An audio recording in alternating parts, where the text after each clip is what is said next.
Z Zatara was the first to see Diana. As usual, Z greeted Diana with a warm hug. "Why didn't you tell me?" Z asked dramatically. "I didn't even know that you were interested." Diana Prince's 5 closest friends, as well as a large group of their fellow students, were packed in at the end of the hall. Everyone was clustered around a bulletin board, reading the latest announcements. There seemed to be more excitement in the air than usual. "Huh?" Diana said, puzzled. She had no idea what Z was talking about, but she did know that her friend could be dramatic with a capital D. It was probably because Z was the daughter and assistant of a famous stage magician. She was used to keeping an audience spellbound. "The list just came out," Karen Beecher said softly. Karen was probably the quietest of Diana's friends. She was the opposite of Z when it came to drama. "What list?" Diana asked. "Actually, there are 2 lists. Such a waste of paper," Jessica Cruz told her. Jessica was constantly on the lookout for ways to reduce, reuse, and recycle. "Well, how else were they going to post the nominees?" asked Cara Danvers, but then quickly added, "I mean, not that I'm interested or anything." Cara was too much of a rebel to pay attention to bulletin board lists. "I'd post by text alert," said Barbara Gordon, scrolling through her cell phone. Babs, as she was known to her friends, was a whiz with gadgets and all things internet, but nobody asked me. "For Zeus's sake, will someone please explain what is going on?" Diana asked. Her 5 friends turned to look at her. They couldn't believe she didn't know. The school was about to celebrate homecoming, a time of year when students new and old came to visit. Everyone pitched in to fix up the school for the occasion. It was a big deal.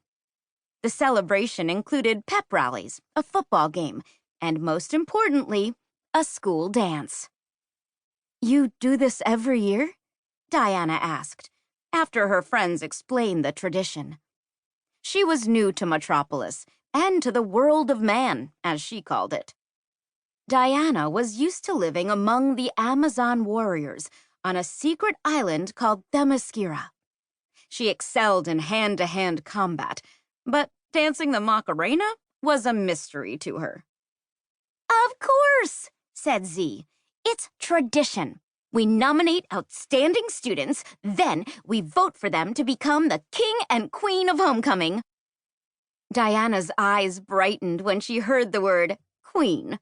Her mother, Hippolyta, was queen of the Amazons. She was a strong, fierce ruler, and Diana wanted to impress her. "What does this homecoming queen do? Does she lead her people into battle?" she asked. "Not unless battle requires a frilly dress," Cara said, blowing a wisp of her bangs out of her eyes. "It's not that kind of queen. It's more of a ceremonial role," Babs explained, "like a sprig of parsley next to a hot cheese quesadilla."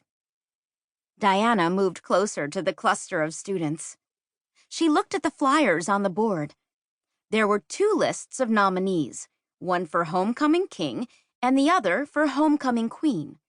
Sure enough, her name was at the top of the list for queen. "But we haven't told you the best part, Diana," Z chirped enthusiastically. "You mean about the crown?" Babs said. "Tiara! It's called a tiara," Z said. "Sounds like a fancy crown to me," Cara muttered. "Well, it's different. This tiara has a special sapphire called the Star of Andromeda," Z explained, "and it's famous. It even has its own legend." A hush fell over the students as Z told the story of the tiara. Some people believed that the sapphire had magic powers. There was a rumor that it granted the wearer one wish every 1,000 years on the night of the full moon. It just so happened that the homecoming dance was on the 1,000-year anniversary. That means whoever wins Queen gets a wish, Z finished. You don't really believe that, do you? Kara asked skeptically. Z shrugged as if to say, it's possible. But for the other girls, it didn't matter if the story was true. I know what I'd wish for, said Jessica. I'd wish to stop climate change. I'd wish to be the world's greatest detective, said Babs. I'd wish people would listen when I talk. Karen began. Squeak! A high-pitched voice interrupted. Everyone turned to look in the direction of the sound.